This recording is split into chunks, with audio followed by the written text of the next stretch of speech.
हाँ जी।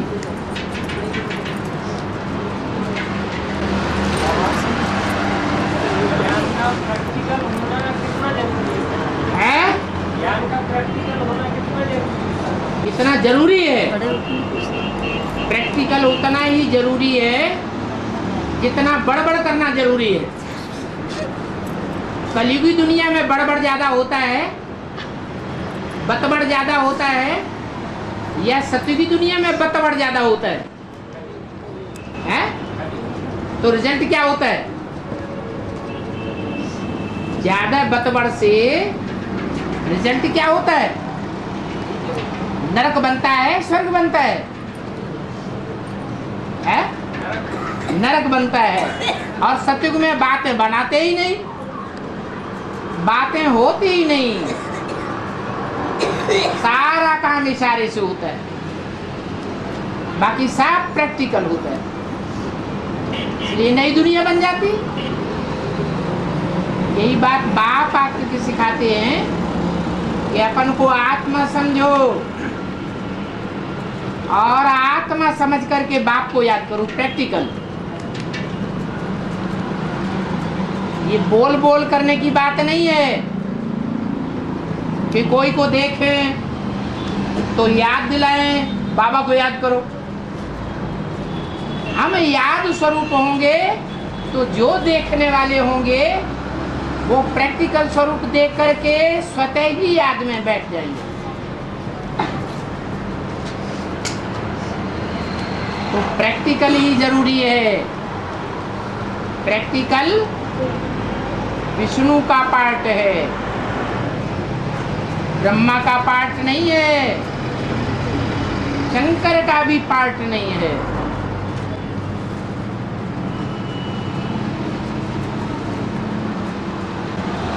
ब्रह्मा का काम सुनने सुनाने का और शंकर का काम समझने समझाने का, लेकिन प्रैक्टिकल तो नहीं हुआ। कितने साल बीत गए? 70-71 साल हो गए। स्वर्ग बन रहा है कि और ही नरक बन रहा है? बाहर की दुनिया में भी और ब्राह्मणों की अंदर की दुनिया में भी क्या बन रहा है? नरक बन रहा है। ये रियलाइजेशन कोर्स कर रहा है, चल रहा है। हर एक आत्मा रियलाइज करे कि प्रैक्टिकल में क्या अंतर है और बतबड़ में क्या अंतर है।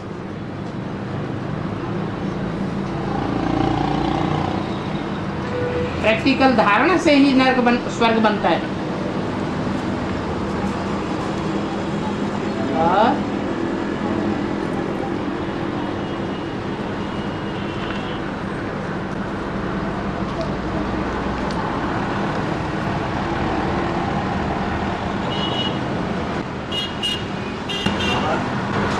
विष्णु का बेहद में क्या है? वैराग्य है?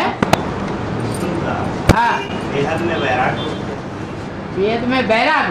वैराग्य वैराग्य विष्णु का विराट रूप नहीं होता है। अभी तो बताया, भक्ति मार्ग में विष्णु का विराट रूप दिखा दिया। वास्तव में विराट रूप बीज धारण करता है या विष्णु धारण करता है? बीज वृक्ष बनता है, वृक्ष का विस्तार बनता है, या तना, टहनियां और पत्ते बनते हैं? तो बीज स्वयं आकर के बताता है कि मैं इस मनुष्य सृष्टि का बीज हूं। संगम युग में उस विस्तार का साक्षात्कार कराते हैं। ना हम ते सुते मई, सारी दुनिया मेरे में समाई हुई है। मैं सारी दुनिया में समाया हुआ नहीं है, वो पत्तों में सारी दुनिया समाई हुई नहीं है। शिव बाबा ही सारी मनुष्य सृष्टि का बीज है, विष्णु नहीं। जब विष्णु होगा तो छोटी दुनिया होगी या बड़ी दुनिया होगी? छोटी दुनिया हो जाएगी। उस दुनिया को विस्तार का रूप कहें या सार रूप कहें? है? विस्तार कहेंगे, सार नहीं है।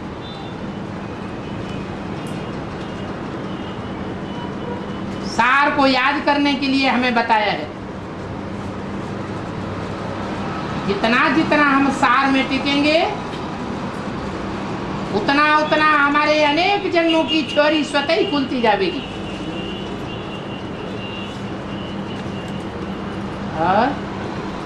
बाबा भंवरा नाम के दो कीड़े हैं, भंवरा नाम के दो कीड़े हैं। उसमें एक गर्दन में पीताम्बर है और एक काला है। उसका क्या रहस्य? भ्रमर कहते हैं जो बन बनाता रहता है, भू भू भू। तुम भी कीड़े हो ज्ञान के। कीड़े इसलिए कहा कि प्रैक्टिकल जीवन नहीं है देवताओं का, अभी भी कीड़ों समान जीवन है। तुम दो प्रकार के बच्चे हो, एक विजयमाला और एक रुद्रमाला।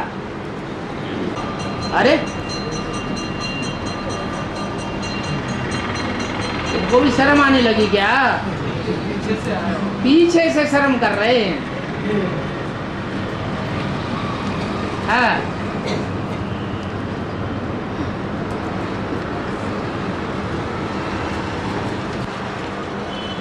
वाह भैया, लव लेटर लिखा है क्या?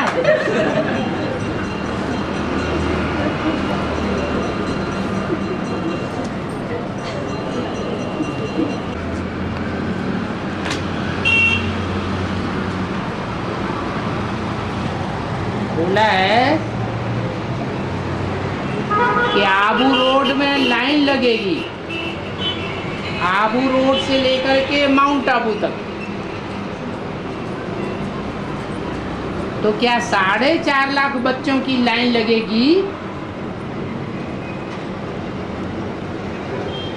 जो बच्चे बाप के संग में रहेंगे उनकी लाइन लगेगी या दुनिया के 500 करोड़ बच्चों की लाइन लगेगी?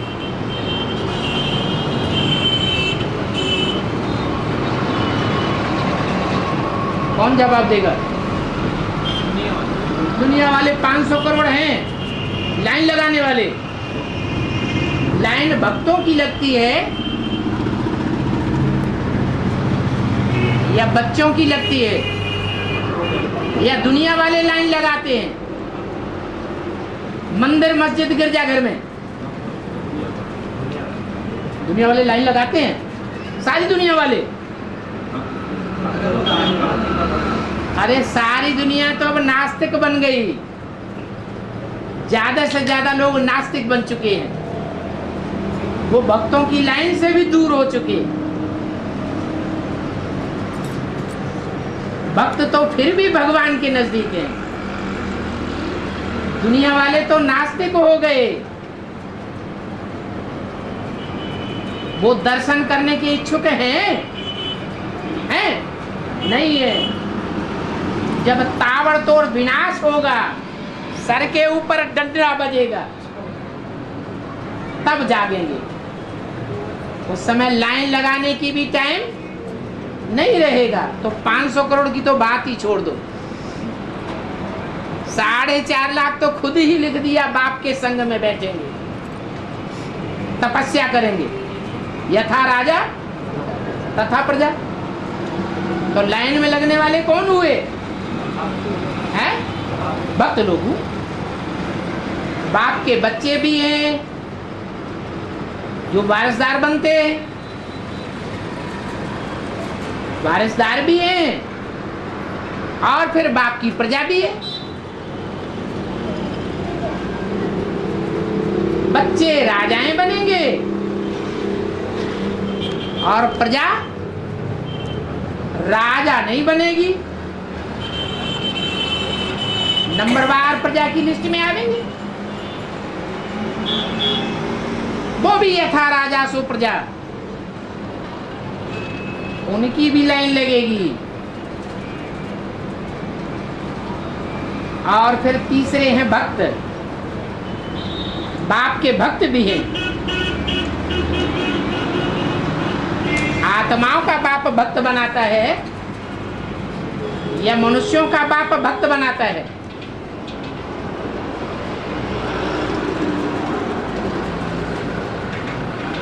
किसके भक्त बनेंगे? है? जो मनुष्यों का बाप है उसके भक्त होते हैं, शिव बाप के भक्त नहीं होते। शिव बाप के तो बच्चे हैं, यथा राजा तथा प्रजा की लिस्ट में आने वाले, जो आत्म की स्थिति में स्थित होने वाले हैं, सिर्फ 4.5 लाख हैं जो शरीर से प्राप्ति करते हैं। 4.5 लाख ऐसे हैं जो प्राप्ति तो पूरी करेंगे परंतु अपने शरीर रहते रहते प्राप्ति नहीं करेंगे। 4.5 लाख बीज रूप आत्मा में प्रवेश करके प्राप्ति करेंगे। तो 9 लाख सितारे हैं जो सूर्य से डायरेक्ट रोशनी लेते हैं।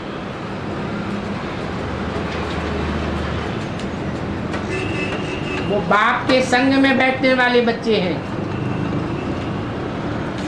बाकी भक्तों की लिस्ट तो बड़ी लंबी चौड़ी है। कितने हैं भक्त? है? ये बताएं कितने हैं? 33 करोड़ में से 4.5 लाख निकाल दो, कितने बचे? वो सब लाइन लगाने वालों की लिस्ट में है। और 4.5 लाख रहेंगे तो रुद्रमाला और विजयमाला के आते आते रहेंगे। हाँ जी, तो 4.5 लाख बचेंगे, रुद्रमाला और विजयमाला के आते आते रहेंगे। हाँ जी, तो इनमें जो 4.5 लाख आत्मा प्रवेश करने वाली रहेगी, हाँ, तो वो विजयमाला में और रुद्रमाला मतलब जो जन्म लेने वाली जो रहेगी तो वो किस किस में प्रवेश करेगी? एक ही में प्रवेश करेगी या दोनों में प्रवेश करेगी? चाहे विजयमाला के बच्चे हों चाहे रुद्रमाला के बच्चे हों, जो इंस्पिरेटिंग पार्टी है वो तो सभी बच्चों में प्रवेश करती है। 9 लाख एक दूसरे में भी प्रवेश करते हैं, लेकिन जिनका शरीर अंत तक रहेगा उनमें प्रवेश करने की बात है। जो 4.5 लाख हैं जिनमें विजयमाला भी है और रुद्रमाला भी है, अंत में सारी की सारी विजयमाला बन जाती है। विजय प्राप्त करते हैं नंबरवार, उनमें वो 4.5 लाख जन्म लेने वाले भी प्रवेश होते हैं।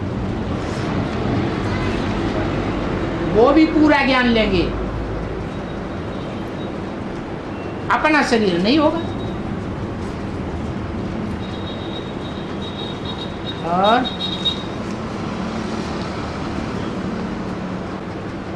हाँ जी, बोला है कि हम अपने आत्मा के साथ साथ 5 तत्व के शरीर का भी बाल बांका नहीं होने देते। है 5 तत्व के शरीर का भी बाल बांका नहीं होने देते आत्मा के साथ साथ। 5 तत्व के शरीर का बाल बांका नहीं होने देते, माने जो एक एक बाल अभी तमो प्रधान बना हुआ है, काले से सफेद बन गया है, वो काला बनेगा या नहीं बनेगा? मेरा प्रश्न भी पूरा नहीं हुआ बाबू। अच्छा, हम अपनी आत्मा के साथ साथ अपने 5 तत्व के शरीर का भी बाल बांका नहीं होने देते। हाँ, मतलब शरीर का भी उद्धार करते हैं, इसी शरीर से नई दुनिया में जाते हैं। हाँ, परंतु दूसरी जगह बोला है कि शरीर सड़ते जावेंगे, पुरानी दुनिया का कुछ नई दुनिया में जाता ही नहीं। शरीर सड़ते जावेंगे, आत्मा पावरफुल होती जाएगी। जी हाँ, तो विरोधाभास लगता है, जी हाँ, वही मेरे मतलब है। लेकिन विरोधाभास लगने की बात नहीं है। बाल बांका नहीं होने देंगे का मतलब ये है कि वहां नई दुनिया में जो आत्माएं जावेंगी उनका ये सारा शरीर ही रिजुविनेट होगा। रिजुविनेशन से मतलब है उसका। हाँ जी, चाहे बाल लाल हो गए हो चाहे सफेद हो गए, चाहे इंद्रियां काम करती हो न करती हो, लेकिन वहां जाकर के इंद्रियां सब साले हो जाएंगी। और इंद्रिय नहीं हो तो होगा या फिर है किसी और किसी की इंद्रिय नहीं हो यहाँ पे तो कैसे होगा? यहाँ पे कोई की इंद्रिय नहीं हो, जिसकी इंद्रिय नहीं होगी तो नई इंद्रिय आ जाएगी। अगर यहाँ अंधा है तो वहां सोझरा हो जावे। याद की बात है। और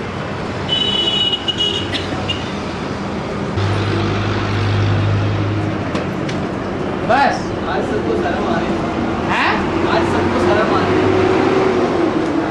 आज शर्म आ रही है उनके सबको। आप तो आगे बैठे हैं।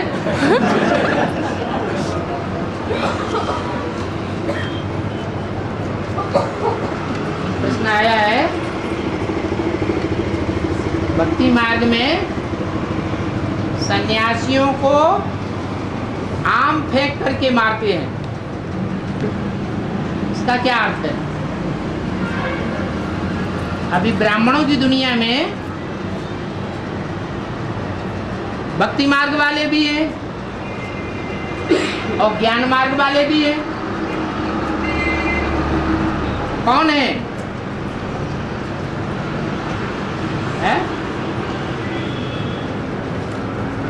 बेसिक में है भक्ति मार्ग वाले और एडवांस में है नंबरवार ज्ञान मार्ग वाले। तो जो बेसिक में भक्ति मार्ग वाले भक्त हैं वो अभी सन्यासियों का आवाहन करते हैं या नहीं? बड़े बड़े प्रोग्राम करते हैं तो सन्यासियों को बुलाते हैं या नहीं बुलाते हैं? बुलाते हैं, सन्यासियों को बुलाते हैं। और जो वास्तव में चैतन्य आम है रुद्रमाला के मणके, उन रुद्रमाला के मणकों को वो सहज सहज उनको अर्पण नहीं करते। एक होता है अर्पण करना, लो गिफ्ट ले लो, और एक होता है फेंक के मारना।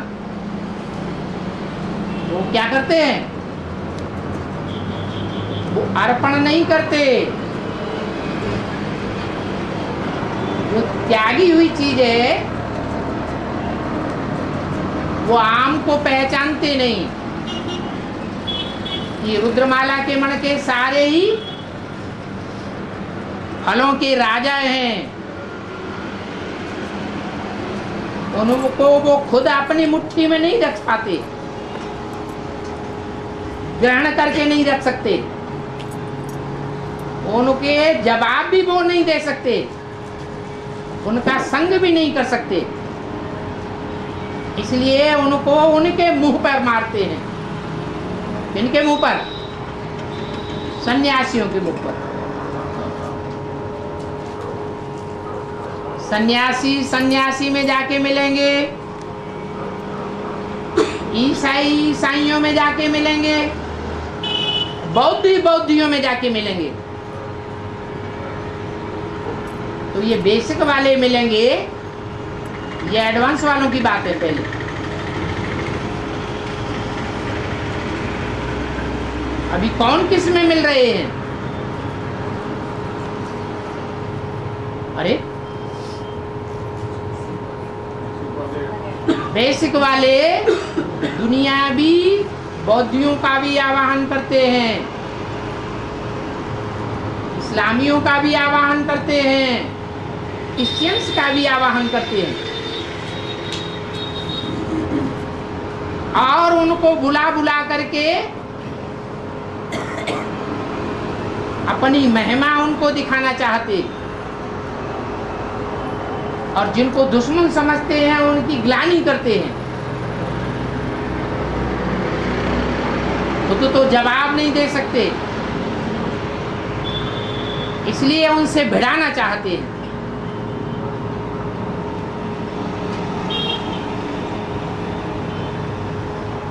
तो दुनियावी साधु सन्यासी, चाहे वो हिंदू धर्म के हों, चाहे ईसाई धर्म के हों, चाहे मुस्लिम धर्म के हों, बौद्ध धर्म के हों, उनसे टक्कर हो जाती है।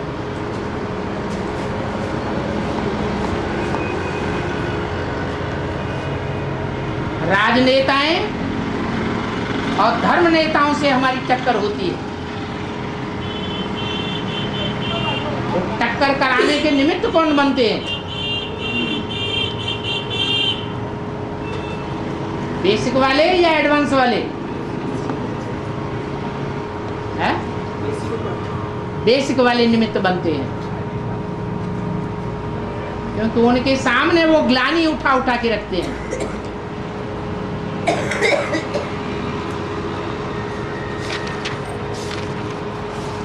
तो जैसे उनके मुंह पर मारना हो जाता है, और वो टक्कर तो होनी ही है। ये महाभारत गृह युद्ध नहीं होगा, भीष्म पितामहों से झगड़ा नहीं होगा, टक्कर नहीं होगी, तो स्वर्ग के गेट नहीं खुल सकते।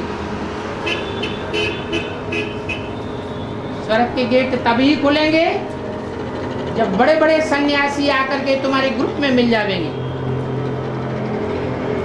वो झुकेंगे, तब स्वर्ग की स्थापना होगी, तुम विजयी हो जाओगे। ये भक्ति मार्ग का राज उन्नदा हुआ है।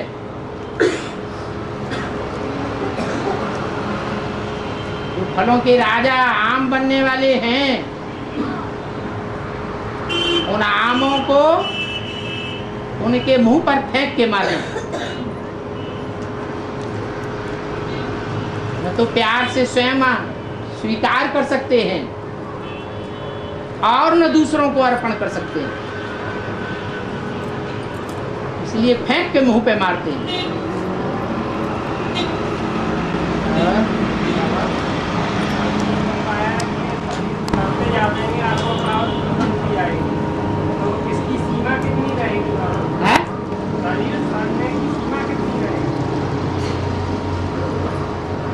सड़ने की सीमा कितनी रहेगी? जितनी भोग बल की सीमा होगी उतनी सड़ने की सीमा होगी। जितना जितना भोग बल में डूबते जाएंगे उतना उतना शरीर सड़ते जाएंगे।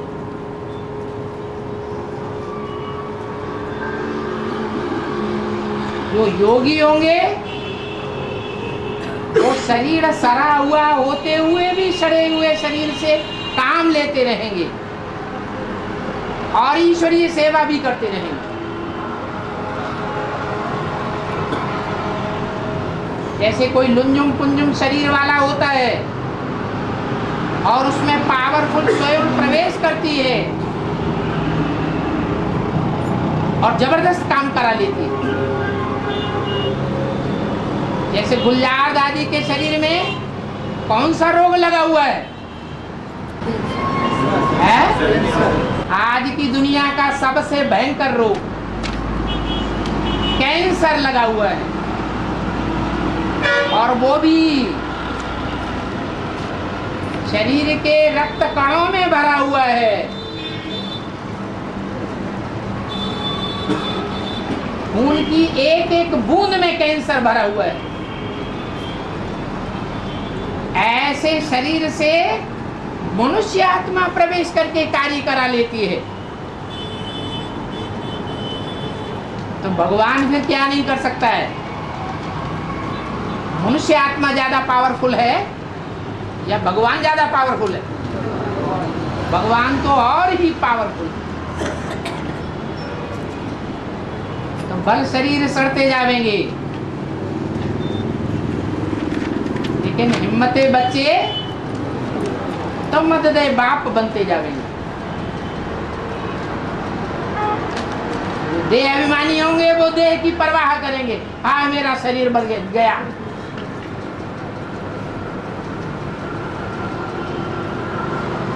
जो आत्मा अभिमानी होंगे वो देह की परवाह नहीं करेंगे। और बाबा जो आत्माएं अभी शरीर छोड़ रही बिना परिचय की, तो उसका क्या होगा बाबा? जैसे बाबा आए, परिचय नहीं मिला बाबा, तो अभी टाइम नहीं पड़ा है। ये तो तुम बोल बोल के परिचय दे रहे हो। ये बोल बोल सीमित साधन है या वाइब्रेशन की शक्ति से, योग बल की शक्ति से, तो जो तुम सारे विश्व को परिवर्तन करेंगे वो सीमित शक्ति है। एक होती है वाचा की शक्ति और एक होती है मनसा का वाइब्रेशन। ज्यादा पावरफुल कौन सा है? अभी कौन सी शक्ति काम में लाई है? वाचा लाई है काम में। सो वाचा से तो सीमित लोगों को संदेश मिल रहा है। ऐसा भी टाइम आएगा जो सारी दुनिया में लहर फैल जाएगी।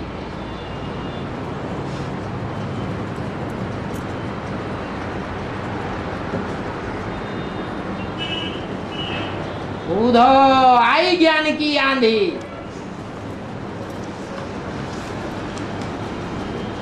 और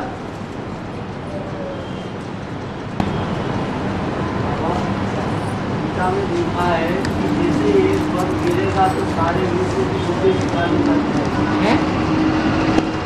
गीता में लिखा है कि जैसे एक बम गिरेगा तो सारे विश्व की छोटे कीटाणु लग जाएंगे, सारे आत्माओं। ऐसा एक बम गिरेगा, ऐसा एक बम गिरेगा, सारे विश्व की आत्माओं में छोटे कीटाणु लग जाएंगे। बड़े से बड़ा बम कौन सा है? परमात्मा प्रत्यक्षता बम्ब। वो बम्ब अभी गिराया है कि नहीं गिराया है?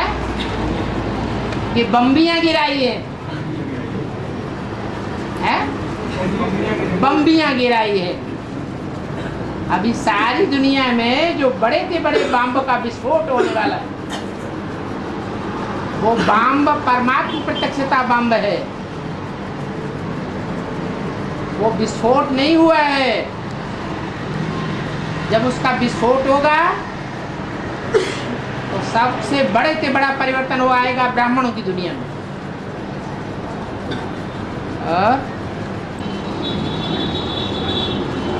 यहाँ कोई जौहरी बैठा है कि नहीं है?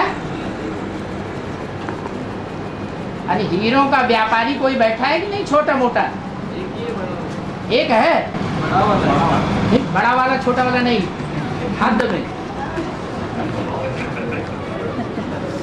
है।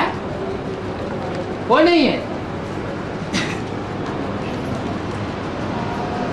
अरे हद की हीरों का धंधा करने वाले के नजदीक बैठने वाला है कोई? है? वो भी नहीं है। अरे प्रश्न आया है कि हीरे को चाटने से मनुष्य मर जाते हैं।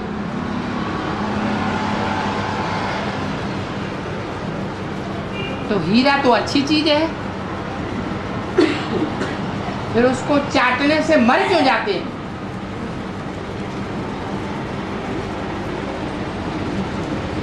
है? चाटने से नहीं मरते, खाने से मरते हैं। चाटने से नहीं मरते, खाने से मरते हैं। हाँ हाँ, हीरा तो इतना कड़क होता है, चबाया तो नहीं जा सकता। चबाई नहीं निकला जाता है, आटे काट देता है अंदर। हाँ, तो हीरा को याद करने से ज्यादा फायदा है। याद करेंगे तो रोशनी ज्यादा आएगी दिमाग में, बुद्धि में, आत्मा में, या खाएंगे तो ज्यादा फायदा होगा। ये याद करने की बात है, चाटने की बात नहीं है। हाँ, जो बेहद का हीरा है, हीरो पार्टधारी है, उसमें से अगर ज्योति बिंदु शिव को निकाल देंगे, जो हीरा नहीं बनता है, हीरो पार्टधारी नहीं बनता है। तो जैसे बाबा कहते थे, ब्रह्मा की गोद में आए हो या शिव बाबा की गोद में आए हो।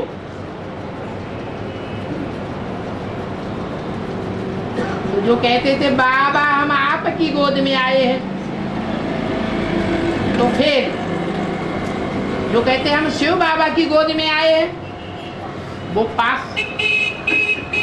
ऐसे ही यहाँ भी है, कुछ होते हैं मुखवंशावली ब्राह्मण और दूसरे होते हैं कुखवंशावली। कोख अर्थात देह, जो देहधारी को याद करते रहते हैं, उनका नुकसान होगा या फायदा होगा? है? देहधारी है प्रजापिता और विदेही है शिव बाबा।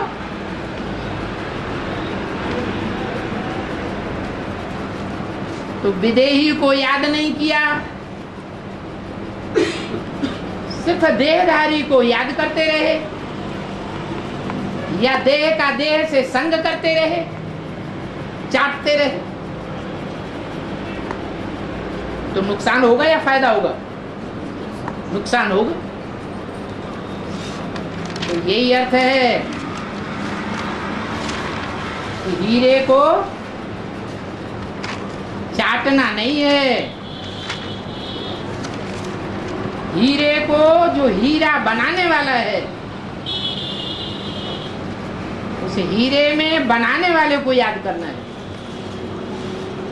माने साकार में निराकार को याद करना है। और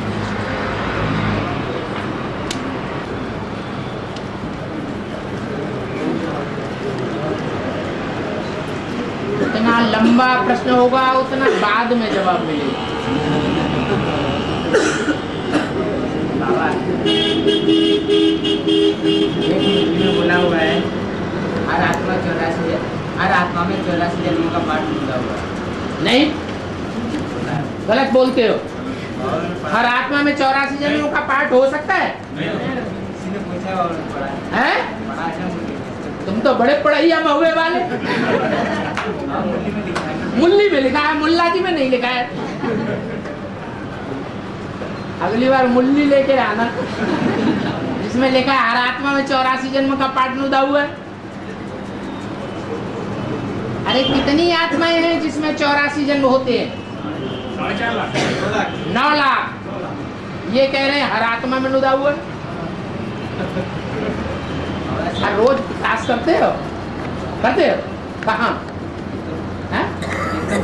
पीतमपुर में है? कौन है टीचर?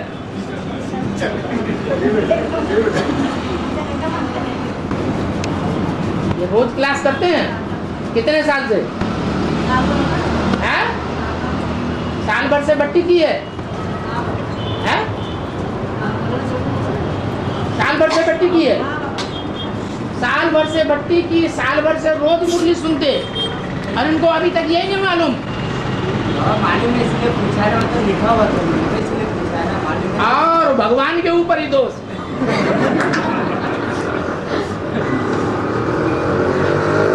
मुरली में लिखा हुआ है। कौन सी मुरली? माउंट आबू की छपी हुई मुरली में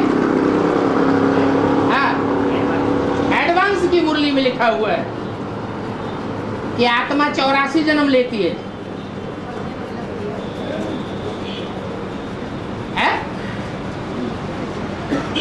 संभव है? अरे वो मुरली लाओ जिसमें लिखा आत्मा 84 जन्म लेती है? या तो अर्थ ये हो सकता है कि वास्तव में जो आत्मा है देह अभिमानी नहीं है, एक जन्म के लिए भी देह अभिमान नहीं आता, पक्के पक्के आत्मा अभिमानी बन जाते हैं। ईश्वरीय ज्ञान लेकर के अभ्यास करने के बाद ऐसी आत्माओं की संख्या 9 लाख है जो पूरे 84 जन्म लेती है। बाकी जो 83 जन्म लेते हैं या कम जन्म लेते हैं उनमें उतना ही ज्यादा देहभान बढ़ जाता है या भरा हुआ होता है, इसलिए उनको आत्मा कह नहीं सकते। पक्का पक्का पक्की पक्की आत्मा रूपी बच्चे वही हैं जो पूरे 84 जन्म लेते हैं, इस अर्थ में कहा जा सकता है। और यूपी से भी ज्ञान गंगा निकली और काशी नगरी में भी ज्ञान गंगा है।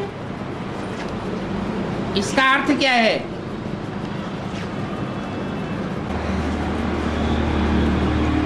ज्ञान गंगा काशी से निकलती है या यूपी के किसी और स्थान से निकलती है?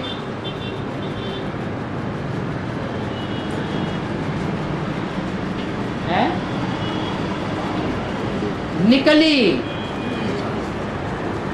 कहां से निकलती है? काशी से निकलती है? कानपुर से निकलती है? इलाहाबाद से निकलती है?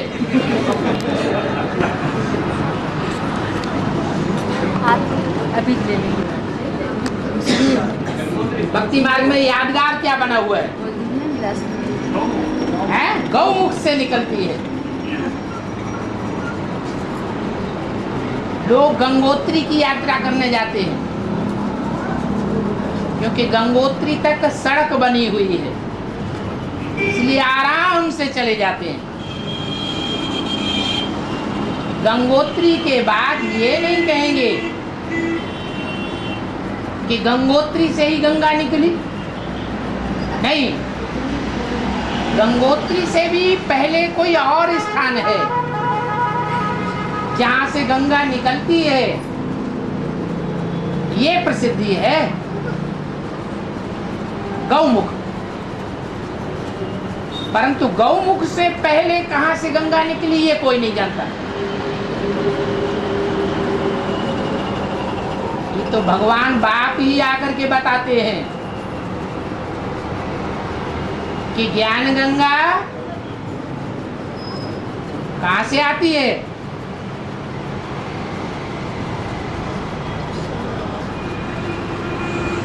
भगवान बाप से आती है। भगवान बाप परम धाम से आता है।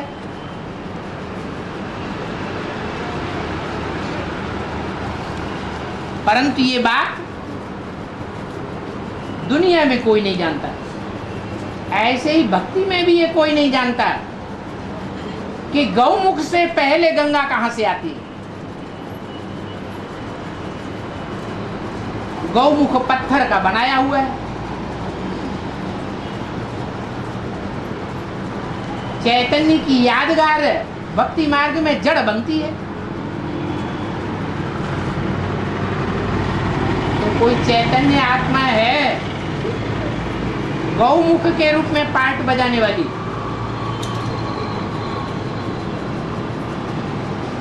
जिससे ज्ञान गंगा निकलती है। ज्ञान गंगा की उत्पत्ति होती है। वो गौमुख से 33 करोड़ देवताएं दिखाई हुए हैं। उसे जगदम्बा नाम दिया गया है।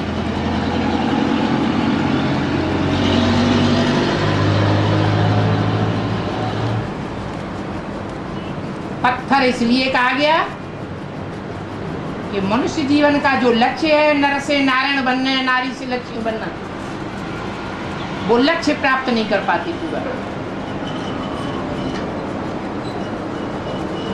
जो मुरली में बोला है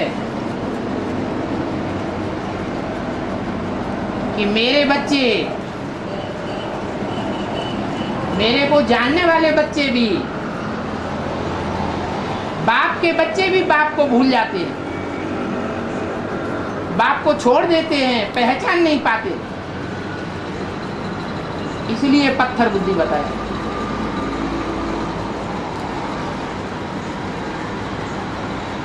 ब्रह्मा से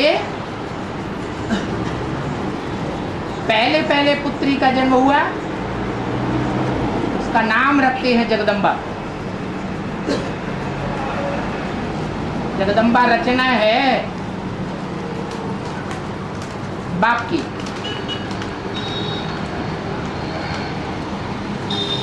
बाद में नीचे उतर के नाम पड़ता है गंगोत्री, गंगा उतरी। उतरते उतरते कहाँ पहुंची? ऋषिकेश से होते हुए हरिद्वार, और हरिद्वार के बाद जिस शहर में जाकर पहले पहले गंदी हुई, कचरा पड़ा, वो है फरुखाबाद। बाद में बड़ा शहर आता है जहां बहुत गंद गिरती है, वो है कानपुर। बाद में फिर इलाहाबाद, वाराणसी, पटना आदि आदि। अव्यक्त वाणी में बोला है प्रश्न के स्वर में, गंगा कहाँ से निकली? इलाहाबाद से निकली या कानपुर से निकली? एक इशारा दे दिया कि जो ज्ञान गंगा है वो एडवांस में जब प्रत्यक्ष होती है तो कानपुर से उसे एडवांस का ज्ञान पहले पहले मिलता है। ज्ञान मिलना अलग बात है, अपने स्वरूप का ज्ञान होना अलग बात है, अपने स्वरूप के ऊपर निश्चय होना अलग बात है, लेकिन संसार में प्रत्यक्ष होना ज्ञान गंगा के रूप में, ज्ञान तलवार के रूप में, ये अलग बात है। तो वही गंगा पतित होते होते, गिरते गिरते जब वरुणा नदी से आकर मिलती है, जिस स्थान का नाम काशी नगरी पड़ता है, तो तलवार का रूप धारण कर लेती है। जहां 84 ज्ञान के घाट बने हुए हैं,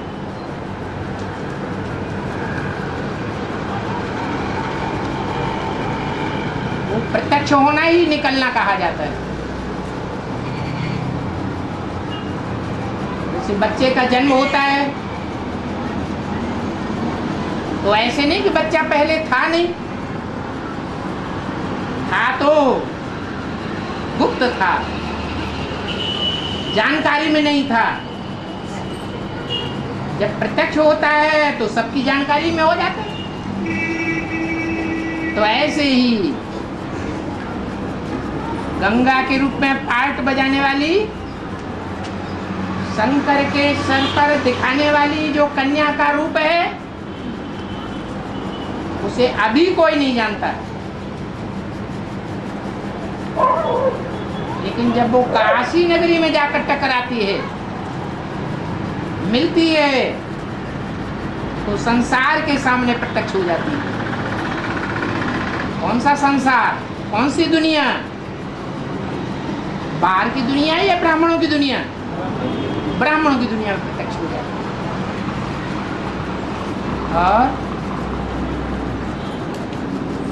और देवी दर्शन के बाद भैरू के दर्शन जरूरी क्यों बताएं? हैं?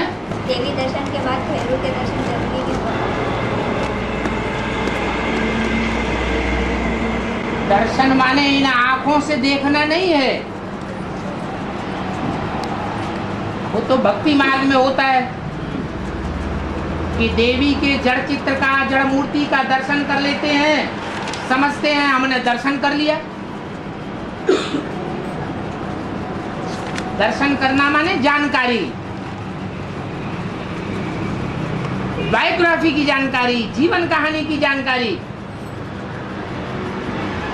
लेकिन वो जानकारी तब तक पूरी नहीं होती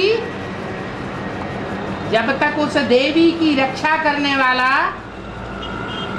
जो भैरव दिखाया गया है, भयंकर रूप, भगवान का विराट रूप,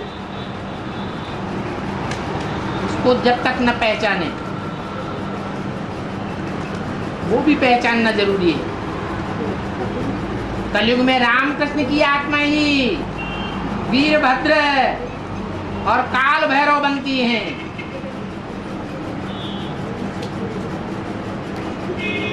एक आगे आगे दिखाते हैं, एक पीछे पीछे दिखाते हैं।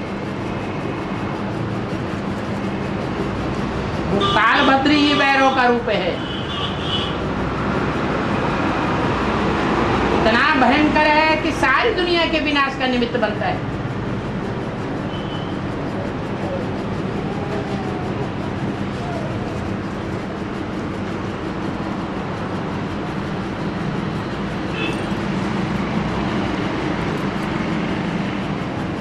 ने पूछा है, बाबा एडवांस में भी कीचक पार्टधारी होते हैं क्या?